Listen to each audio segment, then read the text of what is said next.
Hello and welcome to Video Guru. Video Guru में आपका स्वागत है। आज का जो सेशन है वो बहुत इंपॉर्टेंट है। अब आपके एग्जाम में इस वाले सेशन से जो भी आप सीखेंगे वो आपके एग्जाम में आपको 3 से लेकर 5 क्वेश्चन तक या 5 मार्क्स तक दिला देगा आपको। अब बात आती है कि कौन से टॉपिक की बात कर रहे हैं। अभी तो बहुत सारे टॉपिक कर लिए। अब आज का जो सेशन है ये जो टॉपिक है ये बहुत इंपॉर्टेंट है, ध्यान से सुनना क्योंकि इसमें मजा भी बहुत आता है। इससे रिलेटेड क्वेश्चन हर बार अपने आप में यूनिक होता है और हर बार आपको मजा दिलाने वाला क्वेश्चन होता है। तो आइए चलते हैं, इस टॉपिक को करेंगे। सबसे पहले तो भाई जान लेते हैं टॉपिक कौन सा है। ये वाला टॉपिक सैलरिज्म की बात हम लोग कर रहे हैं और ये एक ऐसा टॉपिक है जो अक्सर आपको देखने को मिलता होगा। और अब आप सोच रहे होंगे कि कौन से इस टॉपिक में किस टाइप के क्वेश्चन आते हैं, या जो लोग नहीं जानते हैं उनको बता दें। ये वही टॉपिक है जहां पे बोलता है कुछ आम जो है वो अमरूद है। ये सुनने में ऑकवर्ड लगता है पर आपके एग्जाम में इससे रिलेटेड क्वेश्चन जरूर बनते हैं। तो सैलरिज्म की बात करें, सैलरिज्म बहुत इंटरेस्टिंग, बहुत ही ज्यादा कंफ्यूजिंग और फुल ऑफ कॉन्सेप्ट टॉपिक है। तो इसको हम अलग अलग पार्ट्स में करेंगे। आज हम लोग इसका बेसिक करेंगे और बेसिक पार्ट्स समझना ये कि बेसिक ही नहीं है, यहाँ पे बहुत सारे कॉन्सेप्ट्स जो छोटे मगर मोटे पॉइंट होंगे वो आपके क्लियर हो जाएंगे आज। तो आइए सबसे पहले चलते हैं कि अप्रोच हम लोग क्या करेंगे जब हम सिलॉक्स को सॉल्व करेंगे। उसको अप्रोच करने के लिए, सिलॉक्स के सॉल्यूशन के लिए या उसके क्वेश्चन को सॉल्व करने के लिए हम लोग बेसिकली वेन डायग्राम का इस्तेमाल करेंगे। अब बात आती है कि वेन डायग्राम आप लोग इस्तेमाल कर चुके हैं इसके पहले। क्या आपको मालूम है वेन डायग्राम क्या होता है? तो मैं आपको बोलूं, वेन डायग्राम वही होता है जिसमें आप जब स्कूलिंग कर रहे होंगे तो आपको मिला होगा। इसमें क्या होता है, कुछ कॉमन एरिया होता है जिसे क्या कहते हैं, इंटरसेक्शन एरिया। आपने पढ़ा होगा ना, इंटरसेक्शन एरिया, यूनियन एरिया, ऐसे करके। तो यहां पे ऐसा होता है ए बी इस तरीके से। अब बेसिकली वेन डायग्राम में हम सर्कल्स का इस्तेमाल करते हैं, सर्कल के जरिए चीजों को रिप्रेजेंट करते हैं। जैसे दो एलिमेंट के बीच में अगर रिलेशन है पॉजिटिव तो दोनों सर्कल का कुछ एरिया कॉमन कर देते हैं। अगर वो कंप्लीट पॉजिटिव है तो दोनों ही सर्कल को एक के अंदर दूसरे को मर्ज कर देते हैं। तो इस तरीके से आपका वेन डायग्राम चलता है और उसी पे बेस्ड हम लोग क्वेश्चन करेंगे। अब बात आती है आपके क्वेश्चन का फॉर्मेट क्या होता है। तो आपके क्वेश्चन का जो फॉर्मेट होता है वो पहले आता है स्टेटमेंट और उसके बाद उससे संबंधित कुछ कंक्लूजन दिए जाते हैं। स्टेटमेंट क्या होता है? कथन जिसे कहते हैं, उसमें 1 से 2 स्टेटमेंट होते हैं। जैसे बोला गया सम ARB, सम BRC, वो एक दूसरे से रिलेटेड होते हैं और फिर उन्हीं कथन के आधार पर कुछ निष्कर्ष या कंक्लूजन आपके सामने रखा जाता है, उसको सॉल्व करना होता है। अब अप्रोच करने का तरीका हमने आपको बता दिया। देखो अप्रोच कैसे करेंगे, वेन डायग्राम से करेंगे। अब आइए चलते हैं, पहले जान लेते हैं कि हमारा स्टेटमेंट किस स्टैंडर्ड फॉर्मेट पे लिखा जाता है या फिर हमारा कंक्लूजन किस स्टैंडर्ड फॉर्मेट पे रखा जाता है। स्टैंडर्ड फॉर्मेट की अगर हम लोग बात करें तो यहां पे एक्चुअली स्टेटमेंट कुछ ऐसे आता है, जैसे बोला गया सम ARB, फिर बोला जाएगा नो BRC, ऑल CRD और फाइनली फिर आपके पास कुछ कंक्लूजन्स रखे जाते हैं जहां पे आपसे कहेगा सम AR नॉट D। अब आपको चेक करना होता है, इसी कथन के आधार पर आपको चेक करना होता है कि सही या गलत, ठीक है ना। तो अब यहां पे स्टेटमेंट और फिर कंक्लूजन, स्टेटमेंट के बिहाफ पे हम कंक्लूड करते हैं और ये चेक करते हैं कि वो फॉलो करता है लॉजिकली या फिर नहीं फॉलो करता। अब इसके पहले, चूंकि ये सारी चीजें करने के पहले आपको इसका रिप्रेजेंटेशन आना चाहिए कि सम अगर लिखा हुआ है, 2 एलिमेंट के बीच में सम का रिलेशन है तो उसको रिप्रेजेंट कैसे करेंगे। अगर ऑल है तो कैसे रिप्रेजेंट करेंगे, सम नॉट है तो कैसे रिप्रेजेंट करेंगे, और नो है तो हम उसको कैसे रिप्रेजेंट करेंगे। उसके पहले कुछ बातें समझते हैं। यहां पे जो स्टेटमेंट होता है वो 2 टाइप का होता है, एक होता है पॉजिटिव और एक होता है नेगेटिव। पॉजिटिव का सेंस है कि कोई ऐसा स्टेटमेंट जो 2 एंटिटी या एलिमेंट के बीच में सकारात्मक रिलेशन को रिप्रेजेंट करता हो, मतलब पॉजिटिव रिलेशन को रिप्रेजेंट करता हो। ऐसे ही 2 के बीच में नेगेटिव रिलेशन को रिप्रेजेंट करता हो तो वो नेगेटिव हो जाएगा। तो यहां पे एक आता है पॉजिटिव और एक क्या होता है, नेगेटिव होता है। अब पॉजिटिव, यहां पे 4 स्टैंडर्ड स्टेटमेंट आपके सामने रखे गए हैं। एक है सम, दूसरा है ऑल, तीसरा है सम नॉट और fourth one is what, no. Correct. Some का मतलब होता है कुछ, ऑल का मतलब होता है सभी, सम नॉट का मतलब कुछ नहीं और नो का मतलब कोई नहीं। अब देखिए यहां पे इसमें पॉजिटिव, तो आपसे अगर मैं पूछूं पॉजिटिव कौन सा है तो आपको तुरंत समझ में आएगा। अगर सम ARB बोलता है इट मींस यहां पे कह रहा है कि A और B, जैसे सम AR, मैं लिख दूं सम ARB, कुछ AB है, इट मींस यहां पे सम ए और बी के बीच में कैसा रिलेशन रिप्रेजेंट करता है? पॉजिटिव। ऐसे ही लिखा हुआ है ऑल, तो ऑल ए आर बी अगर लिखा हुआ है इट मींस कि सभी ए क्या है? बी के लिए कैसे हैं? पॉजिटिव। तो ये दोनों कैसे रिप्रेजेंट करते हैं? पॉजिटिव रिलेशन को रिप्रेजेंट करते हैं। ऐसे ही some not, not means what? Negative, कुछ नहीं। अगर लिखा हुआ some A are not B, it means A का कुछ हिस्सा बी के लिए क्या है? रिस्ट्रिक्टेड, या फिर कह सकते हैं नेगेटिव है। ऐसे ही नो का मतलब होता है negative, no A are B, इसका मतलब हुआ ए बी के लिए क्या है? नेगेटिव है। तो नो ए आर बी लिखा हुआ है तो उस कंडीशन में भी ए बी के लिए क्या हो जाएगा? नेगेटिव हो जाएगा। अब देखो पहले दो पॉजिटिव और ये नेगेटिव। अब यहां पे पॉजिटिव और नेगेटिव में भी कुछ पॉइंट्स है। जैसे सम क्या रिप्रेजेंट करता है? Partial positive. क्या रिप्रेजेंट करता है? Partial positive. वहीं पार्शियल पॉजिटिव का मतलब हुआ कि कंप्लीटली पॉजिटिव, 100% पॉजिटिव नहीं बताता, लेकिन कहता है वो पॉजिटिव कुछ हिस्सों तक है। ऐसे ही ऑल क्या करता है? ये कंप्लीट पॉजिटिव क्या रिप्रेजेंट करता है? कंप्लीट पॉजिटिव को रिप्रेजेंट करता है। वहीं देखिए सम नॉट क्या करता है? पार्शियल नेगेटिव, नेगेटिव को रिप्रेजेंट करता है। और नो क्या करता है? कंप्लीट नेगेटिव को रिप्रेजेंट करता है। समझे ना बात को? तो इस तरीके से इनका रिप्रेजेंटेशन होता है और ये ऐसे रिलेशन को रिप्रेजेंट करते हैं। Some and all, these two represents positive relation, और सम नॉट और नो रिप्रेजेंट करता है क्या? नेगेटिव रिलेशन को। आइए चलते हैं अब वन बाय वन स्टेटमेंट को देखते हैं। एक स्टेटमेंट आपके सामने लिखा हुआ है सम ए आर बी। अब अगर आप यहां पे इसको समझ गए तो आपके लिए मुश्किल कम हो जाएगी। जैसे कहता है सम ए आर बी, तो उसको कैसे रिप्रेजेंट करते हैं, कैसे समझेंगे, और इससे क्या क्या चीजें हम डेराइव या कंक्लूड कर सकते हैं, ये समझते हैं। सम का मतलब हुआ ये आपको कह रहा है कि कुछ हिस्सा ए का बी में पॉजिटिव है। Some part of A is positively connected with B, हमने ऐसा बनाया। This is called statement figure. ये इस कथन का सम का स्टेटमेंट फिगर है। इसमें कुछ हिस्सा ए का बी कंफर्म रूप से पॉजिटिव है, बट वी डोंट नो, हमें नहीं मालूम कि वो हिस्सा कितना एक्चुअल है। इतना भी हो सकता है, इससे ज्यादा भी कॉमन हो सकता है, उससे भी ज्यादा कॉमन हो सकता है। पता ही समझ में? अब समझो, आप इस हिस्से को क्या समझ सकते हो कि ये क्या है? पॉजिटिव है ए का बी के लिए। अब ए का बाकी हिस्सा, ये वाला हिस्सा, ये क्या है?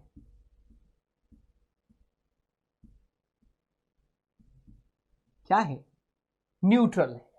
What I am saying, A का ये हिस्सा बी के लिए पॉजिटिव है, but the rest part of A जो कि बी से अलग है, ये सारा का सारा हिस्सा क्या है? That is neutral to B. ये नहीं बोला गया कि ये हिस्सा नेगेटिव है बी के लिए या पॉजिटिव है, क्या है वो? क्या है? न्यूट्रल है।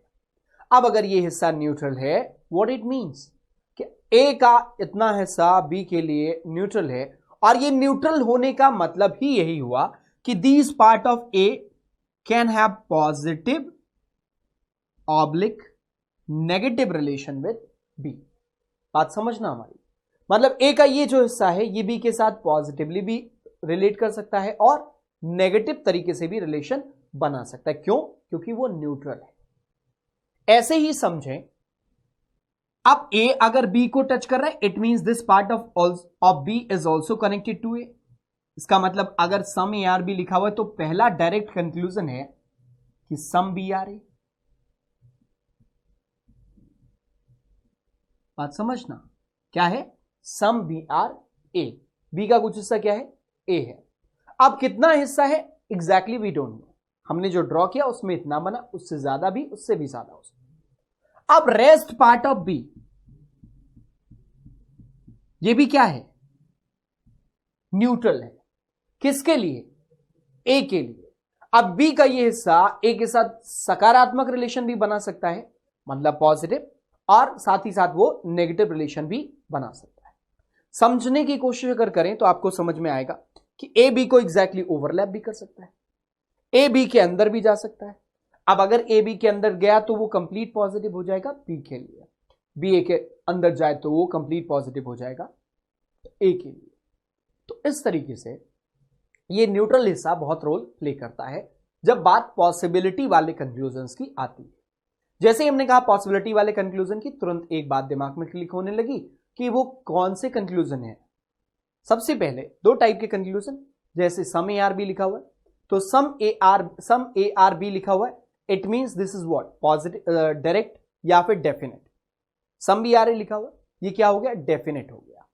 क्या हो गया, डेफिनेट हो गया। अब डेफिनेट में इसका मतलब ये होता है कि बी ए से डायरेक्टली रिलेटेड है। पहली बात तो डायरेक्ट रिलेशन का मतलब, डेफिनेट का मतलब ये कह रहा है कि some B are A it is 100% sure. इसका मतलब ये हुआ कि ये बात कंफर्म है तब ये कही गई है। अब ऐसे ही कुछ कंक्लूजन्स होते हैं जहां पे इनके साथ पॉसिबिलिटी लगाया जाता है। जैसे लिखा गया सम ए आर नॉट बी। अब जैसे लिखता हूं मैं, सम ए आर नॉट बी। अब पहले तो सम ए आर नॉट बी लिखते हैं। सम ए आर नॉट बी, ये कंक्लूजन क्या है, एक नेगेटिव कंक्लूजन है। कैसा कंक्लूजन है, नेगेटिव कंक्लूजन। देखो डायरेक्ट रिलेशन का क्या मतलब होता है, ए बी से डायरेक्टली स्टेटमेंट में रिलेशन उनके बीच में दिया गया, मतलब डायरेक्ट। कई बार इनडायरेक्ट होते हैं, उसके बारे में आगे पढ़ेगा। अब देखो यार, some B are A 100%, some A are not B 100% type का कंक्लूजन है, डेफिनेट टाइप का। लेकिन अगर इसी के साथ लिख दे इज अ पॉसिबिलिटी, तो वो कौन सा टाइप का कंक्लूजन हो जाएगा, पॉसिबिलिटी टाइप का। अब बात आती है 100% कंक्लूजन कब सही होता है और पॉसिबिलिटी वाले कब सही होते हैं। 100% वाले कंक्लूजन तब सही होते हैं जब उसके रिगार्डिंग श्योरिटी या आप कहें कंफर्मेशन, मतलब आपको पता हो निश्चित ही ऐसा बनेगा। जैसे ए का कुछ हिस्सा अगर बी को टच करेगा तो बी का भी कुछ हिस्सा ए को टच करेगा। It means if there is some A are B, अगर कुछ ए बी है कथन, तो सम बी आर ए मतलब कुछ बी आर ए बी 100% सही होगा। तो ये कंफर्म है, 100% करेक्ट है। और ये कंक्लूजन भी 100% टाइप का है। 100% टाइप वाला कंक्लूजन 100% करेक्ट होगा, तभी उसे हम सही मार्क करेंगे। अगर वो डाउटफुल हुआ तो वो गलत हो जाता है। अब बात आती है कि पॉसिबिलिटी वाले, जैसे यहां पे लिखा हुआ some A are not B, ये कह रहा है ए का कुछ हिस्सा बी के लिए नेगेटिव है। अब देखो ए का ये हिस्सा है पॉजिटिव, इतना हिस्सा ए का क्या है, बी के लिए पॉजिटिव है। ए का बाकी हिस्सा बी के लिए क्या है, न्यूट्रल है। अब ये न्यूट्रल वाला हिस्सा पॉजिटिव भी हो सकता है और नेगेटिव भी हो सकता है, बट यहां पे कोई हमारे पास कंफर्मेशन नहीं है। अब अगर कंफर्मेशन नहीं है, इट मींस कि ये पॉजिटिव और ये नेगेटिव दोनों पॉसिबल है, तो ये कहना कि सम ए आर नॉट बी मतलब ए का कुछ हिस्सा बी के लिए नेगेटिव होगा, इसकी कोई गारंटी हमारे पास नहीं है। So this conclusion is what, does not follow. अब अगर इसी के आगे लगा दे इज अ पॉसिबिलिटी,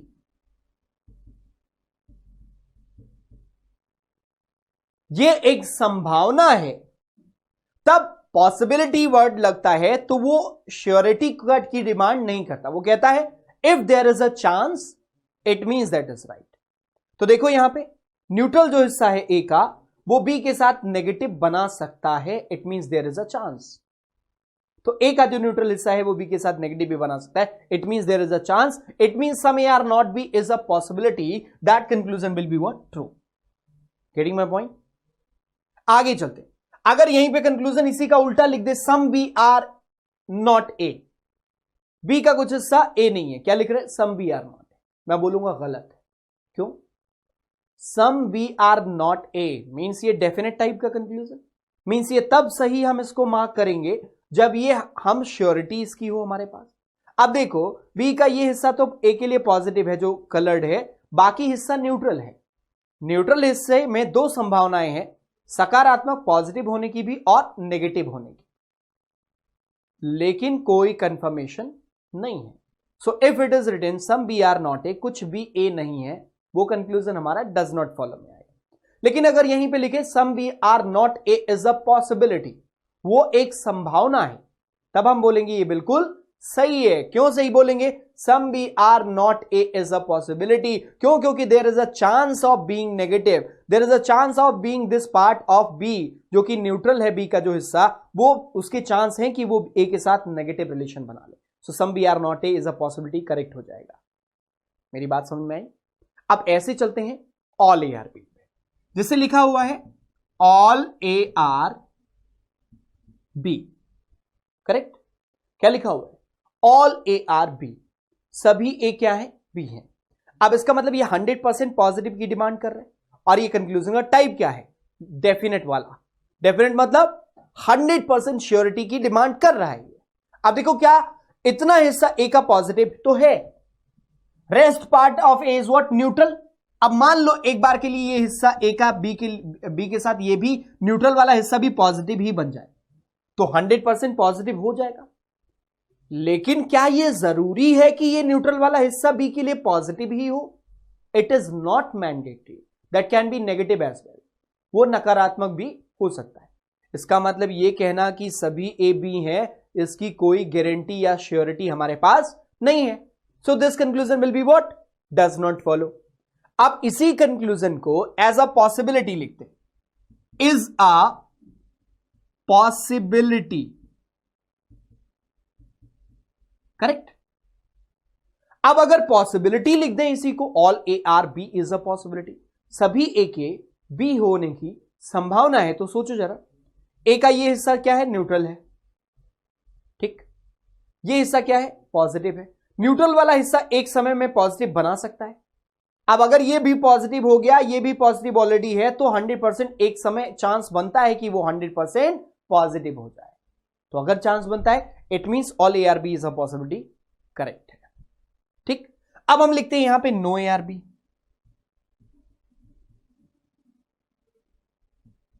कोई ए बी नहीं है। यहां पे देखो, ए और बी के बीच में कैसा रिलेशन है? पॉजिटिव। बाय द स्टेटमेंट, कथन ने कहा कि ए बी में कुछ हिस्सा हमेशा पॉजिटिव रहेगा। नो का मतलब क्या हुआ? Complete negative. Complete negative. अब सोचो जरा, ये कह रहे हैं नो ए आर बी, ये तो कंक्लूजन डेफिनेटली रॉन्ग है। क्यों? क्योंकि नो का मतलब 100% नेगेटिव, जबकि यहां पे इतना हिस्सा तो पॉजिटिव बनेगा ही बनेगा।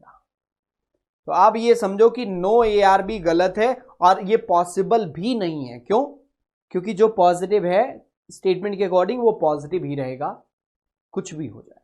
तो नो ए आर बी का कंक्लूजन गलत हो जाएगा। इसी तरीके से इसका रिवर्स भी, ऐसे ही ऑल का भी ऑल बी आर ए भी समझ सकते हैं, जैसा हमने ऑल ए आर बी समझा।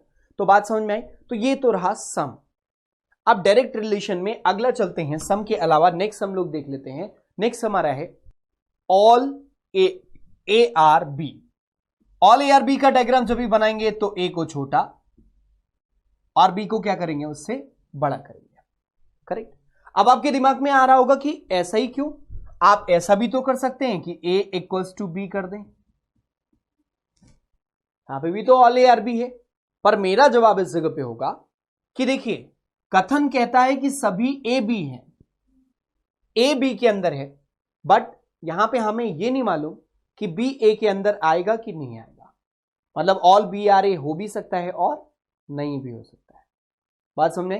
तो देखो, अब यहां पे इसका अगर हम लोग डिसेक्शन करें, इसको डिटेल में समझे, तो ऐसे समझ सकते हैं। ए बी के अंदर होगा, बी का कुछ हिस्सा हमें दिख रहा है क्या? ए से बाहर दिख रहा है ना, ये डॉटेड हिस्सा जो अलग से दिख रहा है, ये हिस्सा समझिएगा। दिस हिस्सा, this part of B will be what? Neutral. क्या हो जाएगा? न्यूट्रल। किसके लिए? ए के लिए। किसके लिए? Neutral to A. करेक्ट? अब देखो, ये हिस्सा जो न्यूट्रल है, यही सभी खेल करेगा। जैसे ऑल ए आर बी आपका स्टेटमेंट है। अब चलते हैं वन बाय वन कंक्लूजन पे। मान लीजिए यहां पे एक कंक्लूजन लिखा हुआ है, सम ए आर बी, कुछ ए बी हैं। अब अगर ऑल ए बी है तो कुछ ए बी का कंक्लूजन निश्चित तौर से करेक्ट होगा। ऑल ए आर बी है, अगर बोलता है सम ए आर बी, अब देखो समझना ऐसे, अगर ए का कंप्लीट हिस्सा बी के अंदर है तो ए का कम से कम एक पॉइंट या एक हिस्सा बी के अंदर निश्चित तौर से होगा। तो अगर ऑल ARB लिखा हुआ है, it means we can say that at least one part of A is B. तो हमेशा ध्यान क्या रखेंगे कि अगर ऑल ARB है तो सम ARB हमेशा सही होगा। या फिर आप यूं समझे, अगर दो एलिमेंट के डायग्राम एक दूसरे को हल्का सा भी टच कर रहे हैं या कंप्लीटली टच कर रहे हैं, तो उस कंडीशन में उन दोनों ही डायग्राम के बीच में सम का रिलेशन बनना निश्चित है और वो 100% करेक्ट होगा। अब ये डेफिनेट टाइप का कंक्लूजन है, सम ARB, और हमें मालूम है कि अगर ए बी के अंदर कंप्लीटली है, so we can say that at least one part of A is B, means we can say that some ARB। बात आई समझ में? तो ये कंक्लूजन बिल्कुल सही हो गया। अब यहां पे इसका पूछे सम BRA। अब अगर ए बी को टच कर रहा है, it means B is also touching to A. बात समझना, अगर ए बी को टच कर रहा है तो बी भी तो ए को टच कर रहा है। तो if some ARB is correct then some BRA is also correct. ठीक है, तो ये दोनों हो जाएंगे सही। अब बात आती है कि इनकी पॉसिबिलिटी लिखी हो, like if it is written some ARB is a possibility. मेरी बात को गौर से सुनना, अगर लिखा है सम ARB एक पॉसिबिलिटी है तो आप उसको गलत मार्क करोगे। यहां पे क्यों? जहां पे कोई बात 100% 100% डेफिनेटली ट्रू हो, उसे कभी भी एज अ पॉसिबिलिटी लिखा गया हो तो आप उसे गलत मार्क करेंगे। मैं क्या बोल रहा हूं कि सम ARB इज डेफिनेटली करेक्ट है और इसके आगे लिखा हो सम ARB इज अ पॉसिबिलिटी, तो हम उसे गलत मार्क करेंगे। करेक्ट? ऐसे ही सम BRA इज अ पॉसिबिलिटी लिखा हो तो हम उसे गलत मार्क करेंगे। क्यों? क्योंकि सम BRA इज डेफिनेटली करेक्ट। अब बात आती है कि अगले की, कह रहे सम AR नॉट बी। ए का कुछ हिस्सा बी के लिए नेगेटिव का कतई नहीं हो सकता। क्यों? अगेंस्ट स्टेटमेंट ने कहा completely A is positive to whom B. A completely positive है किसके लिए? बी के लिए। तो वहां पे नेगेटिव का कोई चांस नहीं है। लेकिन अगर बोलता है सम BR नॉट ए, कह रहे बी का कुछ हिस्सा ए के लिए नेगेटिव है। अब सोचो कैसा टाइप का कंक्लूजन है? डेफिनेट। सोचो बी का कौन सा हिस्सा ए के लिए नेगेटिव है? ये सारा हिस्सा बी का है, इसमें से कौन सा हिस्सा बी का ए के लिए नेगेटिव कंफर्म है? बताओ, कोई कंफर्मेशन है आपके पास? इतना ही कहा गया ए बी के अंदर होगा, पर बी का ये हिस्सा ए के लिए नेगेटिव होगा, ऐसा कोई इंफॉर्मेशन हमारे पास नहीं है। अब बताओ, ये न्यूट्रल हिस्सा नेगेटिव ए के लिए बना भी सकता है और पॉजिटिव भी बना सकते हैं, पर क्या नेगेटिव के लिए कंफर्मेशन है आपके पास? नहीं। सो दिस कंक्लूजन क्या हो गया? डज नॉट फॉलो में आएगा। अब इसी के साथ बोले सम BR not A is a possibility, तब हम बोलेंगे उसके नेगेटिव होने का चांस है, क्योंकि न्यूट्रल हिस्सा बी का ए के साथ नेगेटिव बना सकता है, तो चांस है। इट मींस पॉसिबिलिटी के रूप में अगर इसे लिखता इज पॉसिबिलिटी, तो हम इसको क्या कर देते? सही मार्क कर देते। मेरी बात समझ में आई ना? करेक्ट है। अब देखो यहीं पे बोले ऑल BRA, क्या बोलता है? All BRA,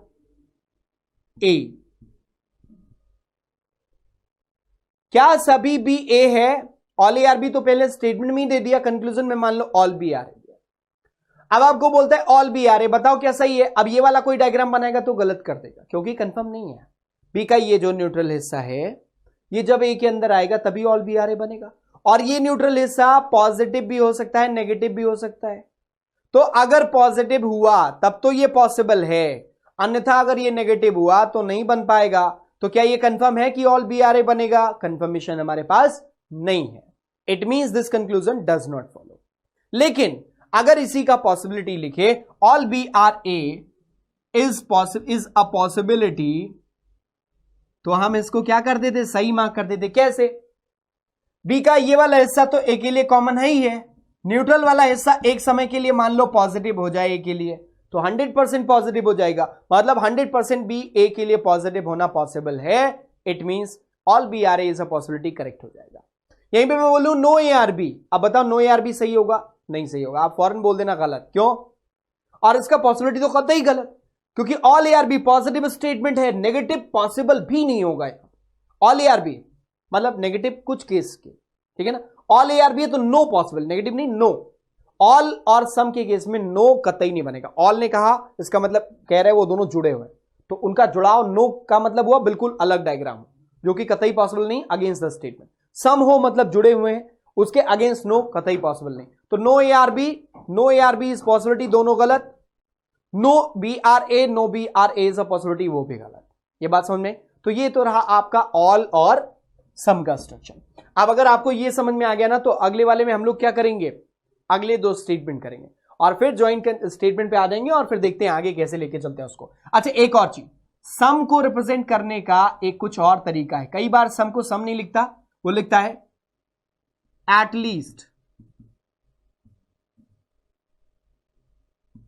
almost, at most,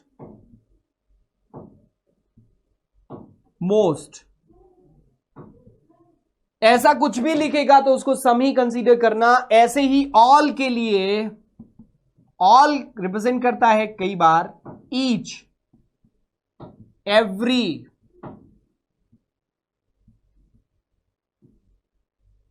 only. आप ओनली का मतलब यहां पे क्या है वो मैं आपको बता दूंगा। जैसे लिखा हुआ है only A are B means all B are. बाकी सब तो जैसे ईच ए आर बी लिखा हुआ तो ऑल ए आर बी होता है, लेकिन ओनली ए आर बी का रिवर्स होता है ऑल, ठीक है ना। ऐसे ही अब क्यों होता है इसको बताता हूं।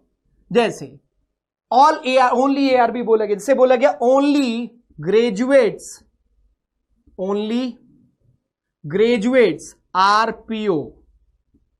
इसका मतलब क्या हुआ, जितने लोग पीओ हैं वो सारे के सारे क्या हैं, ग्रेजुएट हैं। समझ में आई बात? अब देखो ऐसे नन बट, नन बट ये भी किसको रिप्रेजेंट करता है, ऑल को। नन बट और ओनली सेम तरीके से ऑल को रिप्रेजेंट करते हैं रिवर्स ऑर्डर में, करेक्ट है। तो ये बात भी अब आपको समझ में आ गई। अब अगले सेशन में मिलेंगे तो अगले सम नॉट और नो को डील करेंगे। तब तक के लिए आप लोगों से अलविदा लेते हैं और इसको देखिएगा, इससे रिलेटेड कुछ क्वेश्चन को करने की कोशिश करेगा। Thank you so much, all the best.